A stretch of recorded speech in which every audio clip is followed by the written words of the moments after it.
Welcome everyone to the Esports World Cup here in Paris, France. It's week 6, but we saved the best for last. We're coming at you with chess for the second year in a row. The best of the best are ready to compete to lift the trophy and play for life-changing money. Hey, welcome into the Allianz Vault. I'm Taylor Reflections Noble, Nemo, Mike Klein. Good to see the both of you. Nemo, how you doing? We're back for year 2. I'm so incredibly excited to be here. I'm so excited to see chess back at the Esports World Cup. I mean, we just had LCQ. We're doing play-ins today. What are your thoughts going into this amazing day before group stage, Mike? Well, this is what we live for as chess players, to play in front of a live audience. Ticket sales are through the roof. We're going to have fans cheering. The players are going to wear their noise-canceling headphones. One of the biggest arenas I've seen chess get played in. I'm super excited. Absolutely, 130% ticket sales. That's insane. Chess is some of the best. I asked people all around us, so what's your favorite event for the Esports World Cup? There's 24 games to choose from, and a lot of them said chess. So much anticipated. But the players aren't coming here just for passion. They're coming here for a lot of money. $1.5 million on the line. $1.5 million on the line. สวัสดีครับในบ้านแดงบ้านเขียวในบ้านม่วงแต่บ้านม่วงเดี๋ยวเปิดปิดใหม่แป๊บนึงนะมันบั๊กอีกแล้วมันชอบไม่1,080ให้มันชอบแบบขึ้น720แบบบั๊ก If you make it all the way from LCQ play-ins to winning chess at the Esports World Cup, you get an additional $50,000. That's right, with the Jafonzo Award, an additional $50,000. ปีที่แล้วดูครับดูเฉพาะเป็น EWC เนี่ยนะปกติอันอื่นก็ไม่ได้มาไลฟ์ดูหรอกครับแบบดูอะดูเพราะว่าไม่มีฟีดอะครับดูแบบนั่งดูกันเฉยๆอะแต่พอมีฟีดก็ได้มาดูครับคุณต้องอ่านว่าไงนะปกสมควานนะครับโอเคได้ครับดูอยู่Chess returns to the Esports World Cup, and this time the road to the trophy starts before the group stage even begins. 16 players for the title when reigning champion Magnus Carlsen returns to defend his crown against the very best in the world. Every game is played with 10 minutes and no increments. Every second counts, and if a match ends level, an Armageddon แอดน้ำยังไม่กลับมาเดี๋ยวแอดน้ำพักมาเดี๋ยวค่อยดึงเข้าห้องครับส่วนน้องนนท์เป็นหวัดเสียงไม่ค่อยดีกับรอกับข้าวมาส่งอยู่ through the Speed Chess Championship and the Champions Chess Tour leaderboard, including defending champion Magnus Carlsen. Then comes the group stage. The 16 players will be split into 2 groups of 8, each competing in a double elimination bracket. Every match consists of 2 games, where every move can change the course of the tournament. Only the top 4 players from each group will. แม็กนัทมาครับแม็กนัทมา There is no second chance. The quarterfinals are played over 4 games per match. The semifinals raise the pressure with 6 แต่ games per ฟา match. บิอาโนคารูล่าไม่มานะคารูน่าไม่มาเพราะว่าติดอีกทัวร์หนึ่งในขณะที่คารูน่าไม่บิดมาเฟรูจ้าบิดมานะขอฟอร์คอนนะเพราะว่าเขาจ่ายค่าปรับที่ไปบิดอีกทัวร์หนึ่งมาได้อยู่ Now, chess has been around a long time, but for EWC only 2 years. What does the EWC format mean to the chess world?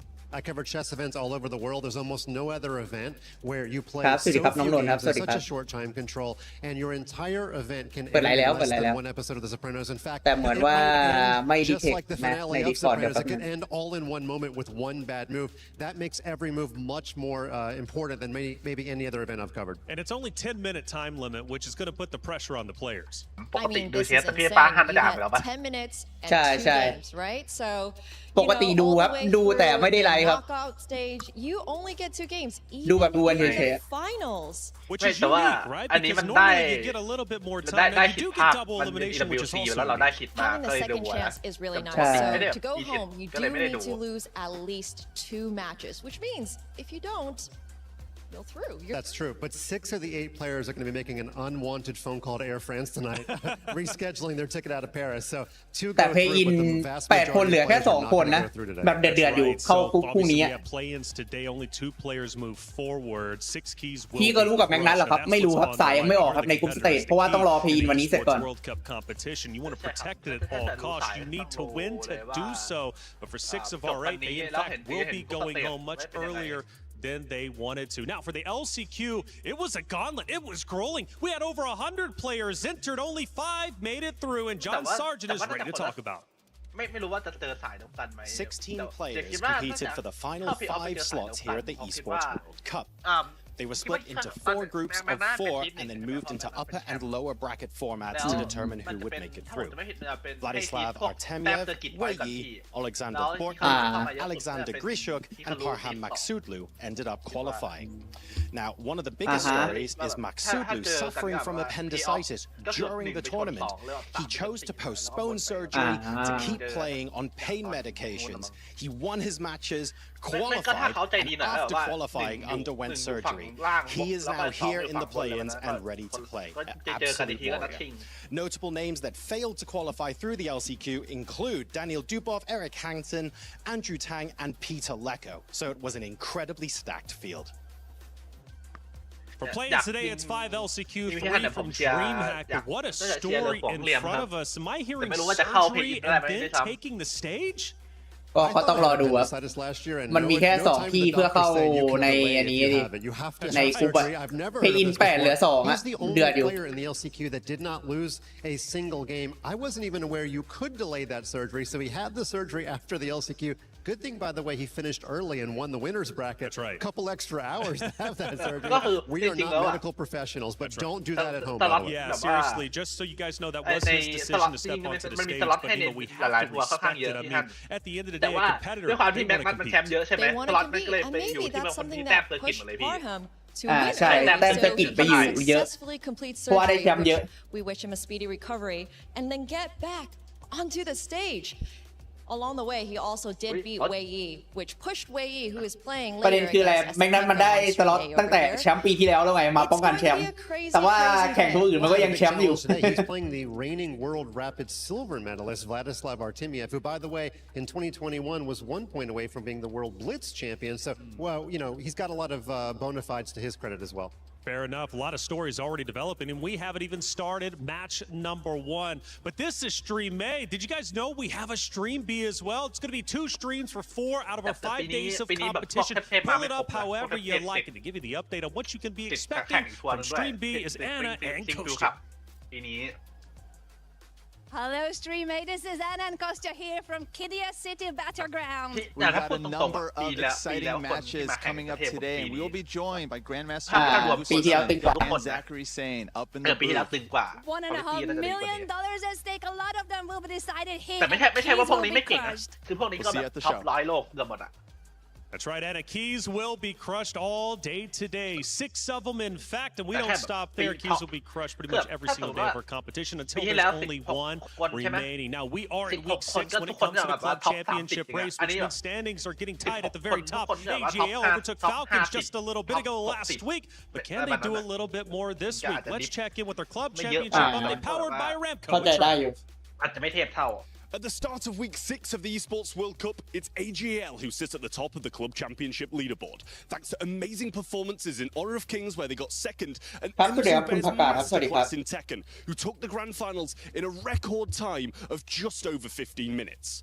When we look towards chess, though, which is what lands in the Allianz Vault this week, we look towards Team Liquid and Magnus Carlsen, who look to try get the 1,000 points, which would be their first big win of the Esports World Cup in 2026.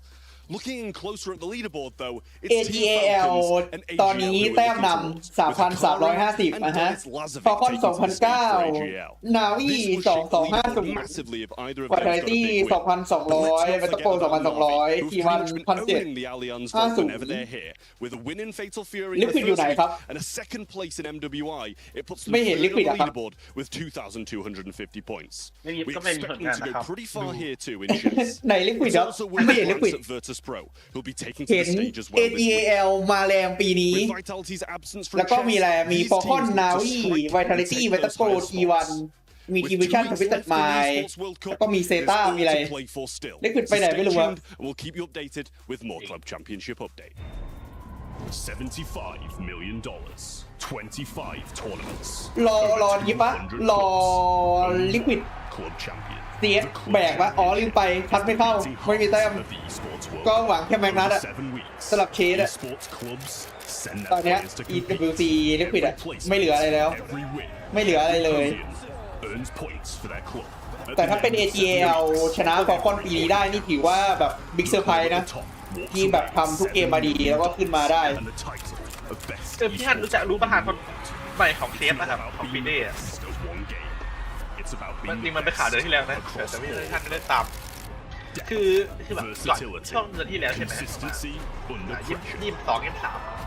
มันแบบไอประธานปัจจุบันของฟีเด้มันเป็นรัสเซียใช่ไหมพี่แล้วทีนี้ EU มันแต่งชาติไม่ทำให้มันเปลี่ยนมันเลยบอกว่าผมขอยอมแล้วก็ให้คนที่เป็นรองประธานมาแทนแล้วรู้ป่ะคือใครThank you, Trav, for the update as well as the explanation. The club championship trophy means a lot for these orbs. It can truly help them out. $7 million for first. Who's taking down the Falcons? Will it be AGAL? They're currently in first. It doesn't guarantee them a win because they got some powerhouse players representing themselves in chess. But it's not just Falcons. AGAL as well. Already in first. They're looking to hold on. AGL in first with Dennis Lazarev, who qualified for the Esports World Cup here through coming third. Excuse me. At the Speed Chess Championships in London earlier this year. Now, you might have noticed we have not mentioned the name Magnus Carlsen just yet, but that's because they are going to be playing tomorrow. They'll be all starting tomorrow. Obviously, Magnus Carlsen representing Liquid. We have two other exciting players. We've got Andrei Esipenko as well as Artemiev. And you know, we have a lot of exciting players today. I've listed just off two names, but there's a lot of teams who are going to be going for some points here at Esports World Cup. When it comes to the club championship, those are the two most important players today. That's because Esipenko is representing Virtus Pro. As you saw on the leaderboard there, they're only 50 points out of a podium finish, 50 points out of third place. And Team Spirit represented by Artemiev, they're in 11th place. พอไหวแต่เน็ตไหวไหมเดี๋ยวคุยอีกที Those are the two most important players trying to get to the main event. And you did mention Magnus. Obviously, it's going to be a big conversation. Actually, how could he not be? But for Team Liquid, they do need some much needed points. They only have one top. พี่คารุได้มาสครับได้เข้ามาแต้มสกิทพอยต์เยอะสุดอันดับหนึ่งแล้วก็ไม่ได้ไปติดอีกทัวร์นึงนะพี่คารุไม่ได้ต้องบิดมาเหมือนอีกคนหนึ่งของฟอลคอนอันนั้นบิดมาแบบบิดโหดโดนปรับแต่ฟอลคอนรวยจ่ายได้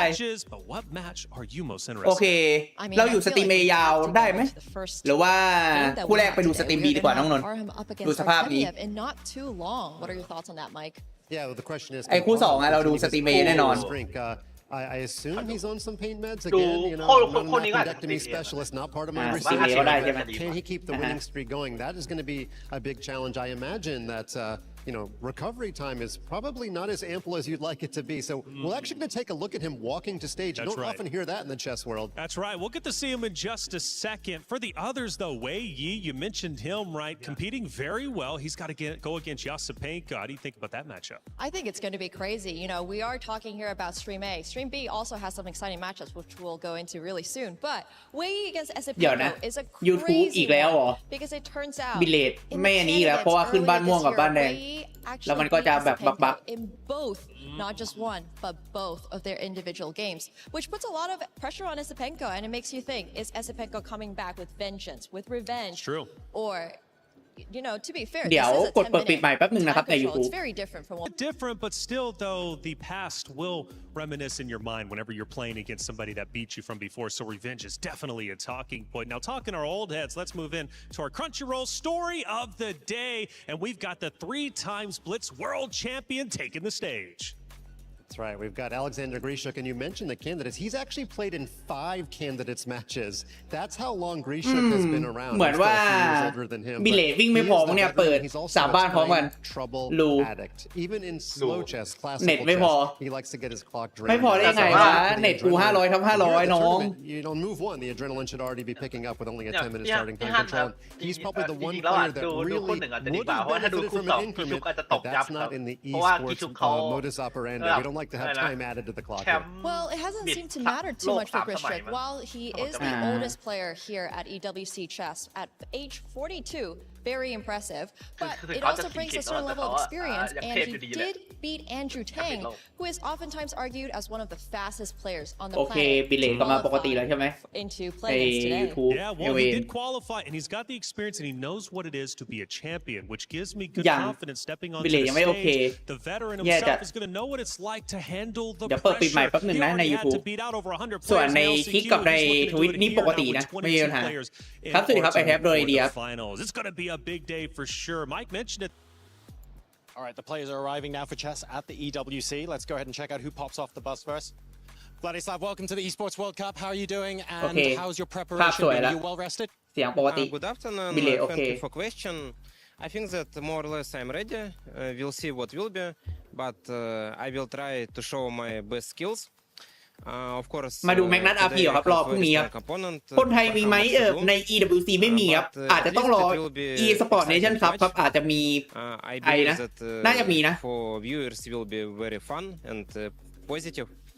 So enjoy. ครับสวัสดีครับHave a nice second half year โอเคได้ครับผมนะครับ Let's see who else is on the bar. I imagine possibly Parham's popping out. There we go. The man himself. Now, this guy has been through a lot in the last couple of days, so we're really happy just to see him here. แมกนัตรอแข่งพรุ่งนี้ครับอันนี้มันเป็นเพย์อินนะแมกนัตรอในกรุ๊ปสเตจอันนี้มันเป็นเพย์อิน8คนเข้า2คนนะ Especially this is the toughest path to qualify. ซิมเปิลตกรอบไปแล้วครับไม่ได้แข่ง Esports World Cup ต่อแล้ว It was my only chance to use, so I hope I can use it as well today and พี่อาร์เห็นที่ซิมเปิลเขาบ่นใน And you Telegram played นะครับ through pain บอกว่า medication and ไอ้เหี้ย then ทีม went ที่ to เข้า surgery EWC and then ไปไม่ came มี back. ที I ม mean, ต่าง a lot of people are thinking that is warrior ก็ mentality right there. เองแต้ม VIS ไม่พอเชิญตอนมิถุนากับเองซวยตอนลาแชนน่ะ make it through the event. ช่วงใครอ่ะ I was พี่คิดดูทีมใหญ่ไม่เจอกันบนเลยพี่คิดวันวิน That's amazing. And we look forward to seeing that mentality on stage as well. Best of luck to you. I'll let you go. แต่ก็อย่างนั้นแหละ เอาทีมเข้าไม่ได้เทพขนาดนั้น Thank you, John, for catching up with the players. A little มันก็ประมาณนั้นนะ Parham, seeing him Esports get off the bus. A little บวกครับ twinge, you know, when he stepped down the steps, but what a warrior to want to still compete. ก็คุณดวงไม่ดีเองอะก็คุณแต้ม VIS ไม่ดีกว่าเพนไม่ดีกว่าเมจิกไม่ดีกว่า MIBR Luminosity Fedcan BB อะไรพวกนี้แต้มไม่ดีเองไม่ได้เชิญมาลาแชนไม่ผ่านก็ทำใจอะ Good on him for playing. That's right. So coming up next is going to be Artemia versus Magsudlo. That's going to be a great matchup for sure. There is still one that you wanted to mention, however. I do want to mention we will also have another exciting matchup after with Wei versus Esipenko. I mean, that's going to be crazy. It's going to be really cool. And on stream B during that same match, there's also going to be Lian Lei against Alexander Bortnik. Now, Lian Lei has just returned to competitive chess after serving as head coach of Webster University for many years. Now, Bortnik also has an crazy story coming here into the play-in ครับ stage. สวัสดีครับแอดนามอยากเข้ามาแจมเมื่อไหร่ก็บอกนะผมจะได้ไปลากขาลงมา The financial means he asked his stream to kick in. They say it takes a village. It takes a Twitch stream to get some players here. His Twitch stream came through. He's here. He believed in himself, and so did his fans. That's awesome. The community behind him. Now, Nemo, for this first matchup, you've got obviously Artemia of Magsudlo. Now, for both of them, undefeated in the LCQ. Undefeated in LCQ, it's going to be tense. I mean, I like to make my, co-studio อะไร host เนี่ย here เพิ่งเห็น take a pick. Who do you have, Mike? Ooh, who do you got? เพจออโรราโดตา He's such a nice guy. He's a เซา family หลิน man. The International Where's the brain Blue. going, though? The heart is one thing. ล้อเลียนนักเตะเซาหลินยี่ The โคตร guy ปั่น that เลย after the LCQ without a single loss. I mean, I'm really going to pick against Max Sidler. รอน้องนนท์มาก่อนน้องนนท์ก็อยู่ครับแต่น้องนนท์รอเข้ามาส่ง We're about to take the stage, though. แอดมินเวมาเท่าไหร่โดต้าผมมีเวมาลบไปเหลือ 5,000 กว่าแล้วครับส่วนค่าเชสอีโลนี่แน่นอนครับระดับนี้600ครับ $5 million, $250,000 for first. And with this only being the second iteration of chess at the Esports World Cup, you want to win every chance you can get it. It only comes once a year. วัดปะล่ะอีโลเชสผม600ครับ ready to take it for themselves? ส่วนน้องนนท์1,400 เอา1,400 ไป be a champion? Let's find out and get day one started for chess. เกมวันสตาร์ครับ Ladies and gentlemen, it is officially time เวทีดีกว่าปีที่แล้วหรือแย่กว่าปีที่แล้วเชสนะแต่ชอบของปีที่แล้วนะมันดูไฮดี and I'm a whopping 1300 elo ปีแล้วมีไทยทุกวันปีนี้มีไทยทุกวันนะครับ My elo is imaginary. It does not exist yet, but this guy promised me I'm gonna learn a lot from you guys, from him, from all the players for an entire week of chess. Yo, and this first แล้ว one ก็ ขนาดคลิปลิควิดไทเลวันยังถ่ายอยู่บ้านเลย ปีนี้ไม่มีไทเลวันแซ่เลยครับในงาน ที่ว่าไงปีนี้ที่ปารีสแล้วมันก็ดูดอกๆเลยแบบกับทุกอันที่เป็น เข้าใจได้ มั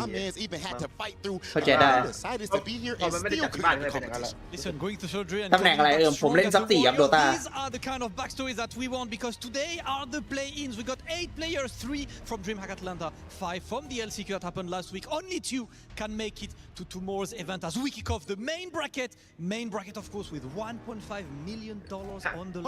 Hold on, you just whispered that. What number did you just say? So the math. อย่างนี้ต้องพูดนะครับ ใส่เชฟเงินรางวัลเยอะดีนะ $1.5 million, and there's another number that has to be mentioned here. That's เพลเยอร์มันเยอะเงินรางวัลรวมอะไรเยอะใช่ป่ะน้องนนท์ that's zero because that's how many losses that both of these players have had. แบบรวม1,500,000แชมป์ได้250,000รองแชมป์ได้190,000อะไรเงี้ย Walk forward to the next round, and that means ก็เยอะ someone's น่าจะใช่นะ ใช่เพราะเขารวมแบบได้ 20,000 22,000 24,000 27,000อะไรเงี้ยแบบแค่เขารอบก็ได้ 20,000 ประมาณนั้นเขารวม ไม่ดูสิเดียวผมขอดูไอ้นี่ก่อน are waiting for them for tomorrow but Rob I do think it is time to kick It's about that time to เพราะว่า matches. เพ Let's ราะว่า get มัน to มี it. ตัว Let's ที่ get เป็ to น it, ladies and gentlemen. It is เนี่ย time to kick เธอ off สตรีทไฟเตอร์ EWC เขาล้านหนึ่ง 2026 for chess with the first match ล้าน of หนึ่ง the week. Let's go. The casters are ready, crowds ready. I hope you're ready at home. Time to kick off the first match. ก็เงินก็ปกติอยู่นะแค่เชฟนี่เขาอาจจะเพิ่มมาให้เพราะว่า So excited to เอาไว้ get ดึง going คน with ได้ the ดี first match of the Esports อ๋อ World เดี๋ยวเขา Cup. ไม่มาใช่ไหมเดี๋ยวนักแข่งไม่มานักแข่งไปทัวร์อื่นดีกว่า As we're about to เพราะรวยกว่า Tanya, what a match we're going to have. It's going to be awesome, David. The Allianz World, it's เดี๋ยวนะแล้วบนโต๊ะมีกล้อง2กล้องนี่หมายถึงยังไงกล้องหนึ่งดูหน้ากล้องหนึ่งดูมือเหรอ This time in Paris, Vladislav Artemiev taking on เผื่อจะมีมิดคิกอีกรอบเหรอ It's going to be about speed, intuition, แล้วก็ instinct kicking in จับ at the ฮาร์ดเรท right เหมือนเดิม moment. ด้วย Exactly. จับพาเลทเหมือนเดิม ดีครับ One ดี game each with white, with black, and then potentially an Armageddon if they cannot be separated. It's all going to be about speed, that ferocity, the intensity. For Parham, maybe an uphill battle, but if anyone could do it, he can. I'm calling this the fire versus ice right here. You know, you've got the icy nerves of Artemiev. You've got the chaos, the fire of Parham taking on. This is a อะไร stylistic นะ battle. น้ำแข็งเจอไฟเหรอ Parham คู่ดี would love that dynamic type of position. น้ำแข็งเจอไฟ Vladislav, just a cool น้ำแข็ง customer, เจอ loves ไฟ playing แน่นอน games, นะ a bit more strategic. ใครชนะครับ Who comes คน out on กิน top? นะ Incredibly calm, team spirit. He's He's got got enough fighting spirit in him. Does Artemiev Parham? What a story it has been for him this last week, making it to this stage. He wants it. He needs ยังไม่รู้เลยจะเอา to กล้อง prove ตัวเองไว้ตรงไหน himself. เนี่ยเลยจะเปิดกล้องไหม Today, under pain medication, ไม่ต้อง he เปิด wants กล้อง to ก็ได้ be ค the รับ one ป้า to แต่ flip เปิด the ดีก pain ว่า on his opponent. Exactly. เพราะว่ามันมีเขาพากอยู่แล้ว Very calm. เราเป็นวอต We ปา saw ร์ตี้ his ซะส่วน interview ใหญ่ earlier. He's all smiles before the game start. But here we go. We have liftoff. Game one. เกมวันเริ่มครับ And it's เรา Artemiev เพ่น with ไป the แล้ว light pieces. He starts with the Reti opening, bringing his knight out, getting ready to castle. All about quick development here. We Develop are off, and เร็ว this อยู่ is such a flexible setup that Artemiev has taken, not committing anything on the left flank of the board, just จะมี getting หมา all his ขาว pieces out on the right Castle side, gets อย่าง the รวด king เร็ว to safety as quickly as possible. Now I'm expecting some pawn moves by the white pieces to try to capture the center. And that's the thing. ถือว่าน่าสนใจนะ Position Open is G3 great, but แล้วก็ it does often mean you have so much ม้ากับ choice, ไอ้ and the players will มี not ช็อต have ขึ้น so much time to make อู้ those long แล้ว calculated แข่ง decisions. ขึ้น It's ไป all ตรง about นู้นเลย instinct. Artemiev with a pawn sacrifice here.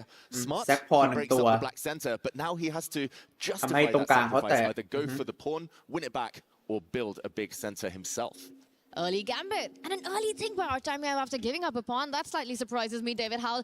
I'm still เดี๋ยว expecting นะ him to go มี after อีโล that pawn. You เร want ต to ติ้ง bring ของ out your สอง knight. คน You ด้วย want เหร to อ get แบบ towards the โชว์ center of the board. โชว์ให้รู้ Attack แต่ละ that คน pawn อี that's โล just เท่าไหร่ been captured right now. But if Artemiev wants more, he's just going to ignore all of that on the left โอเค flank เริ่มมา and ก็ go for a more BPM precise 97 attack กับ over the 120ก่อนเลย center. นะ Or try to even break with the B pawn. อันนี้ใช่ไหมที่เขาพูดถึงน้ำแข็งเจลไฟ He needs to move fast. เรารู้แล้วใช่ไหม Artemiev ใครน้ำแข็ง is ใคร known ไฟ to be a bit of a time trouble addict. He loves the adrenaline. His clock often runs low very early in the game. But he ใช้เว can't ลาเยอะ afford อยู่ to be นะ too หลังจาก indecisive แซกพร here. ไปหนึ่งตัว Burn ชิ too ป much อยู่ time, จะ especially ยั while งไง being a pawn down. And Tanya, the move you predict on the เอา board, he's trying to regain that pawn with his knight. ไนท์หลบ Makes a lot of sense. We Not shot. so easy to defend that pawn for Parham, who looks like Mr. Chill on the screen right now. He can try to move the pawn next to it, 2 steps And he forward mark to and defend yeah, that. yeah. But David, that just weakens so much of the queen side.